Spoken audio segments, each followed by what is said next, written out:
BJP वाले RSS वाले सबसे पहले तो अगर ये ईमानदार हैं, ये भारत नाम चाहते हैं सब और हिंदी नाम चाहते हैं, देश में जो पुराना नाम उसको चाहते हैं, तो सबसे पहले तो इनको अपने सब बच्चों को अंग्रेजी पढ़ाना और अंग्रेजी स्कूलों में पढ़ाना, और जो दूसरे देशों में यूनिवर्सिटियों में इनके बच्चे पढ़ रहे हैं आरएसएस वालों के, बीजेपी वाले को तुरंत उनका नाम कटा के अखबार में छपवाएं। देखो हम इसलिए भारत चाहते हैं, हम इस चीज से तंग आ गए, हमने अपने बच्चों को भी संस्कृत पढ़ाना शुरू कर दिया और गुरुकुल में डाल दिया। बताओ, ये झूठे लोग हैं, फ्रॉड लोग हैं, इस देश की आने वाली पीढ़ियों के साथ फ्रॉड करना चाहते हैं, जो सालों सालों से होता रहा देश के साथ। यहाँ संस्कृत कितने लोगों की भाषा रही, बहुत चंद लोगों की। संस्कृत पढ़ने नहीं दी, पढ़ने का अधिकार तक नहीं दिया लोगों को। 4 वर्ण की ठेकेदारी शुरू करी, मानव को मानव से अलग किया, अस्पृश्यता में फैलाई। ये हिंदुत्व नहीं है, ये मैं कहूँगा, इसको क्या कहूँ, लोग तो इसका नाम देते हैं ब्राह्मणवाद, लोग इसको कहते हैं मनुवाद। क्यों है ऐसा, क्यों बोलते हैं ऐसा? मैं पूरी ब्राह्मण जाति को ऐसा नहीं कहता, मगर ब्राह्मणवाद क्यों कहते हैं? क्योंकि अभी भी उसी समाज के लोग हैं जिनका कर्म कांडों पे, मंदिरों पे कब्जा है देश में, और जो ज़्यादा ठेकेदार बनते हैं। अगर हम सब हिंदू हैं तो रामायण महाभारत गीता का ठेकेदार यही लोग क्यों लेते हैं? अरे वो इतनी मेरी है, इतनी किसी और की है। हम हिंदू हैं, हम सनातन परंपरा को मानते हैं, मगर ढोंग को नहीं मानते। आरएसएस जो ढोंग करवाना चाहती है उसको नहीं मानते हम।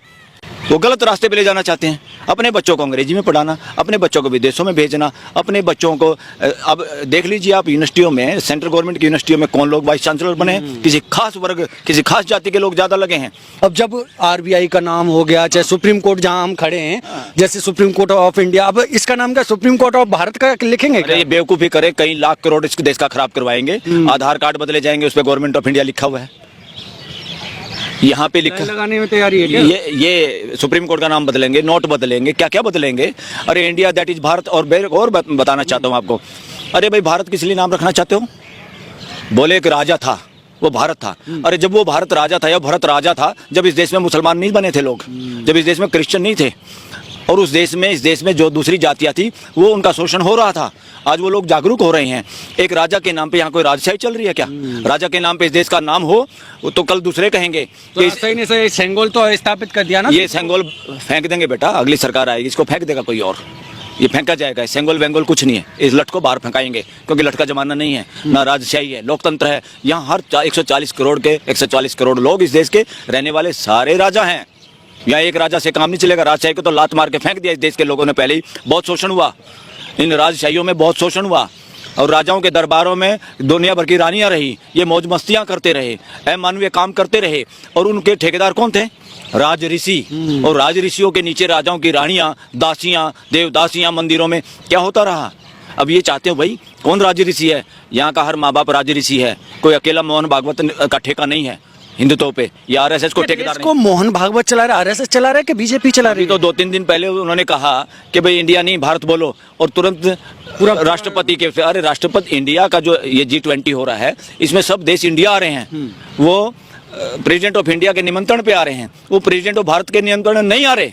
इन्होंने गलत काम किया है, जल्दबाजी में काम किया। पता नहीं तो मोदी मोहन भागवत से डर गई कि कभी मोहन भागवत तुम्हारे को बदल ही ना दे, या आने वाले इलेक्शन में तुम्हारे को प्रधानमंत्री का कैंडिडेट ना बनाए। चर्चा पहले से थी, चर्चा पहले से थी। दूसरा, इन लोगों ने अपोजिशन में जो मजबूती आई है, उन्होंने इंडिया करके ऑर्गेनाइजेशन बना लिया, उससे चिढ़ है इनको।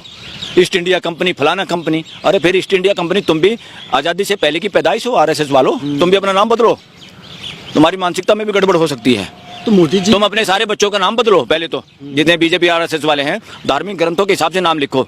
दुर्योधन, शत्रुघ्न, शकुनी, भरत, रामचंद्र, लक्ष्मण, नाम बदल दो। इनके बच्चों के नाम चेक करो, बीजेपी वालों के, आरएसएस वालों के बच्चों के। या बदलने के लिए तैयार हैं क्या? सारे अपने बच्चों को अंग्रेजी सिखाना बंद करेंगे क्या? अपने बच्चे बाहर पढ़ रहे हैं यूनिवर्सिटियों में, देश के साथ मजाक कर रहे हैं। देश को बैकवर्ड बनाना चाहते हैं। ये बैकवर्ड कुछ नहीं, ये देश पे अपना कब्जा बरकरार रखना चाहते हैं। ये है षड्यंत्र। सर एक और सवाल है, जब G20 आ रहा है तो दिल्ली के आसपास जो बैकवर्ड एरिया हैं उनको ग्रीन पर्दे से ढका जा रहा है। क्या हम जिस तस्वीर को हम विश्व गुरु देखना चाहते हैं, बताते हैं बीजेपी वाले कि विश्व गुरु बन रहा है, हमारे घरों को उससे ग्रीन पर्दों से ढका जा रहा है? नालों को ढका जा रहा है, कॉलोनियों को ढका जा रहा है। अरे वो ढकने के पैसे भी इतने ऐंठ लेंगे ये लोग, उससे अच्छा तो दीवार बन जाती, कॉलोनियों को भी गेट लग जाते उन पैसों में, तो अगर चाहते तो। ये लोगों की गरीबी का मजाक है, ये समानता की बात ही नहीं करना चाहते। जब से ये सरकार चली है, 18 से लेके इस सरकार में जितने हाई कोर्ट में जज बने, सुप्रीम कोर्ट में जज बने हैं, लगभग 80% जज जिनके पास वो पावर है कि जो करप्शन करे उसको सो मोटो एक्शन लेके बुलाओ। हिम्मत नहीं है लुटियन जोन में बैठे हुए प्रधानमंत्री की या मंत्रियों की या संतरियों की कि कोई गलत काम करें या करप्शन करें, क्योंकि ये लोग खामोश क्यों हैं? यही तो परसेंटेज है। और 80% जज बने हैं सो कॉल्ड, जिनको ऊंची जाति कहा जाता है, कोलिजियम से बने हैं। मगर उससे भी कैसे बने? सरकार का तो हस्तक्षेप कहीं ना कहीं रहता है। जो सरकार की मर्जी का नहीं होता सरकार उस पर टांग अड़ा देती है। कई केसों में तो सुप्रीम कोर्ट 2-2 बार भी भेज के लिस्ट का नाम भेज के तब भी इन्होंने नहीं किया और सुप्रीम कोर्ट कोई एक्शन नहीं ले पाई सरकार के खिलाफ। इसका मतलब है जो सरकार चाहती है वही जज लगता है। और 80% के तकरीबन लोग उच्च जातियों के हैं, 20% में schedule caste, schedule tribe, OBC, minority सब आ गए। क्या हो रहा है? मजाक।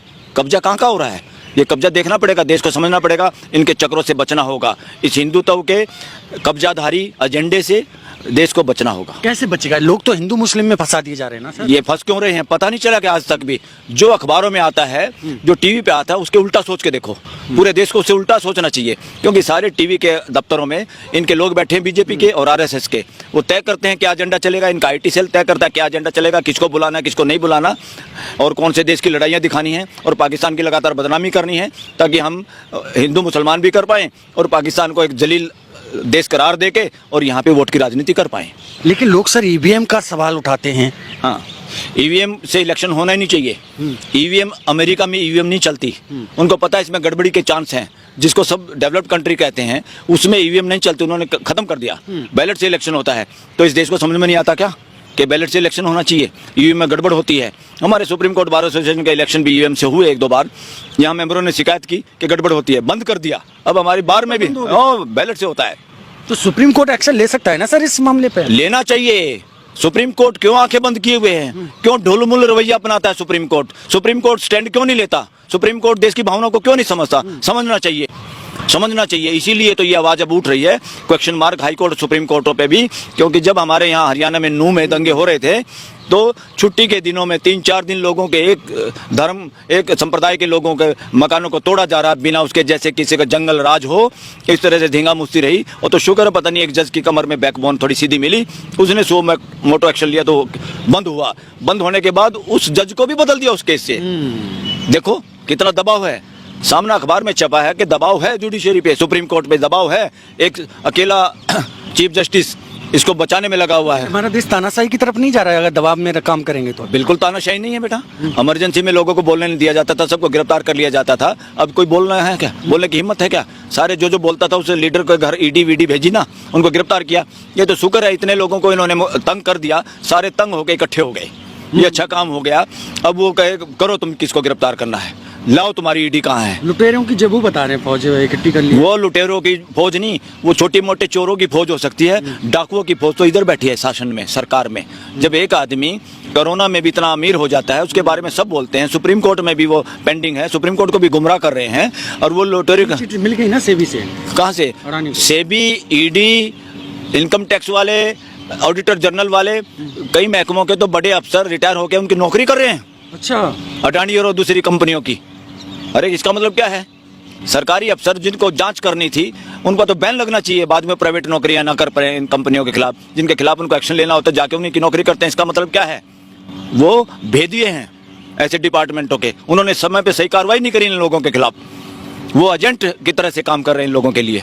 तो देश कहाँ जा रहा है? पूरा देश इस बात को समझ रहा है। जब आवाज उठाता है तो उसके ऊपर कार्रवाई कर देते हैं। अब विपक्ष आवाज उठा रहा है, अब विपक्ष पे जो कार्रवाई कर रहे हैं इन सबको देश की जनता समझ गई है। देश के लोग एक उठ जाओ और मेजोरिटी हिंदू एक हो जाओ, मुखोटा ओढ़े हुए हिंदुत्व एजेंडे को धकेलो और इसको फेंको दूर, इनके जाल में मत फंसो। क्योंकि सनातन परंपरा के हम लोग हैं, हिंदू अपने आप को हम कहते हैं, पर हिंदुत्व का ये ठेकेदार है कौन? अगर हम सनातन परंपरा के लोग हैं तो हमें भी तो सोचना है इन मंदिरों में क्या हो रहा है, इनमें कौन क्या कर रहा है, इनमें षड्यंत्र हो रहे हैं या समाज का हित हो रहा है, इनमें अंधविश्वास हो रहा है या साइंटिफिक टेम्पर डेवलप हो रहा है। हमें बोलने का अधिकार नहीं तो किसको? सिर्फ आरएसएस को क्या, या सिर्फ कुछ ब्राह्मण लोगों को, या सिर्फ मनुवादियों को हक है? मेजोरिटी हिंदू जो चाहेगी वो करेगी, वो हिंदुत्व है।